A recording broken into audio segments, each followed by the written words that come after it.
खनसेबो आखाइखौ गाहो रायजो राजा बिथांमोन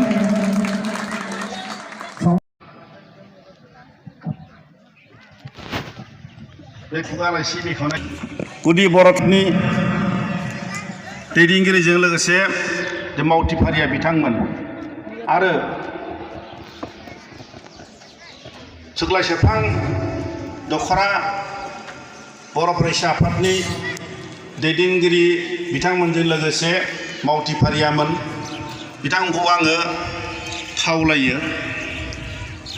जोंनि बे ओनसोलाव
आङो सानदोङो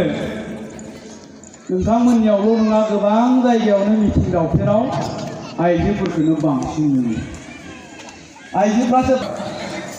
दा ओंखायनो नैबेखौबो गिलायलाङो आइजोआनो जुदि बारा जायोब्ला गासैखौबो आइजोआ जुदि रिजार्भेसन खालामना लायोब्ला जोङो हमा मायो दा जियानो जा आं नोंथांमोननिफ्राय थाब थांनो नागिरदों थांनोसैबो आं मोनसे खोथाखौल' बुंनो नागिरबाय दा बेवहाय फैनानै जोबोद मोजां मोनो माने बिसोरो दानिया खायदा खालामसै जोंखौ मोनायाव लेंहरला मोनायाव लेंहरबा जोंबो 2.5 लाख लायो नालाय बिसोरो सानाव लेंहरो लेक्सार होदो होननानै लेक्सारथ' होनो रोंखाया जोङो माने जोंखौ लेंहरनानै मानसिफोरखौ थगायनाय फैलाखौ नायनो फै बेबायदियाबो बिसोर 50,000 गाहाम मोनो जेबो नङा बिसोर दा गोबां दख'रा एबसुनि मिटिंफ्राव सम मोनोब्ला बेबायदि बिबुंथि होनो मोनो आंबो आरो लेंहरनायनि थाखाय आं बिथांमोननो साबायखर होयो आरो मोनसे खोथाखौ बुंदों दिनै दुलाराय बर' फरायसा आफादा जोनोम जानायनिफ्रायनो जोंनि बर' जाथिनि बर' समाजनि मोनफ्रोमबो खैदां खैफोदफ्राव बिथांमोना बाहागो लाबोदों जोंनि समाजनि माखासेफोरनि जेंना जोंहा सोलोंथाइनि जेंना दं जोंहा समाजखान्थिनि जेंना दं राजखान्थिनि जेंना रांखान्थिनि जेंना बेफोर मोनफ्रोमबो जेंनाफ्राव बिथांमोना बाहागो लाबोदों आरो बाहागो लाबोनानै जेंनाफोरखौ सुस्रांबोदों आरो बिनि अनगायैबो फिसा फिसाथार जेंना मालाबा बिसि फिसायजों बुलायलायनाय मालाबा फिसाला बुलायलायनाय जे बेफोरसिमबो दुलाराय बर' फरायसा आफादा बाहागो लाबोनानै जोंनि समाजखौ फोसाबबोदों आरो आं बेखायनो बुंदों दिनै जोंनि बर'फ्रा जि थासारियाव सफैबाय उननि समावबो जे दुलाराय बर' फरायसा आफादा जुदि मालाबा समाव जुदि जोंनि समाजाव थाया जोंनि जाथियाव थानाय नङा निश्चय आं बुंगोन जोंनि जाथिया मोनसे खैफोदाव गोलैगोन आरो दिनैनि जि थासारि बे थासारिया जोंखौ मा लामाजों दैदेनलांनो नागिरदों बेखौ नोजोर होयोब्ला जोङो बुंगोन आरोबाव जोंनो दुलाराय बर' फरायसा आफाद बायदि गोबां समाजारि आफादफोर नांगौ जायफ्रा गोसो गुदुङै जोंनि समाजनि